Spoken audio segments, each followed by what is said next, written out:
भोपाल में चल रही कलेक्टर कमिश्नर कॉन्फ्रेंस के बीच कांग्रेस प्रदेश अध्यक्ष जीतू पटवारी का विवादित बयान सामने आया। पटवारी ने कहा, जो आईएएस चड्डी पहनकर घूम रहे हैं वो अपनी चड्डी के बटन लगाकर रखे। उन्होंने आरोप लगाया कि कई अधिकारी बीजेपी के प्रचारक की तरह काम कर रहे हैं और विपक्ष पर कार्रवाई कर रहे हैं। कांग्रेस प्रदेश अध्यक्ष जीतू पटवारी ने कलेक्टर कमिश्नर कॉन्फ्रेंस को लेकर बड़ा और विवादित बयान दिया है। उन्होंने कहा है कि कुछ आईएएस और आईपीएस अफसर बीजेपी के प्रचारक की तरह काम कर रहे हैं। पटवारी ने तंज कसते हुए कहा है कि जो आईएएस चड्डी पहनकर घूम रहे हैं वो अपनी चड्डी के बटन लगाकर रखे। उनका कहना था कि अधिकारी शासन के नहीं बल्कि जनता के सेवक हैं, उन्हें सर्विस रूल बुक के अनुसार ही काम करना चाहिए। पटवारी ने आरोप लगाया कि 90% आईएएस और 70% आईपीएस अधिकारी बीजेपी का बाजा बजा रहे हैं और विपक्ष पर कार्रवाई कर रहे हैं। उन्होंने कहा कि अफसरों को याद रखना चाहिए कि कुर्सी पार्टी की नहीं, आम जनता की सेवा के लिए दी जाती है।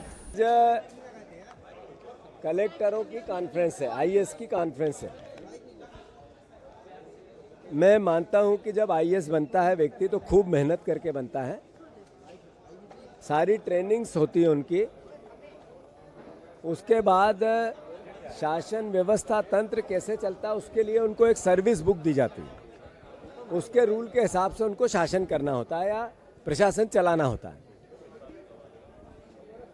देखने में आता है कि 90% आईएएस, 70% आईएएस जो जिले में जाते हैं वो बीजेपी का बाजा बजा रहे हैं, सरकार का बाजा बजा रहे हैं और विपक्ष पर यातनाएं करते हैं। तो सबसे पहले आपकी कॉन्फ्रेंस में ये मुद्दा आना चाहिए कि जो कुर्सी होती है वो आम आदमी के लिए होती है, पार्टी के लिए नहीं होती, विचार के लिए नहीं होती है। तो जो आईएएस चड्डी पहन के घूम रहे हैं वो अपनी चड्डी के बटन लगा के रखें।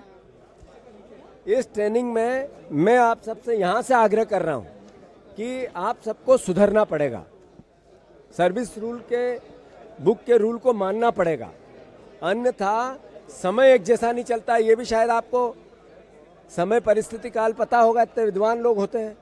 तो मेरा आग्रह उनसे कि सर्विस रूल के हिसाब से अपने पद के दायित्व को निर्वाह करना चाहिए।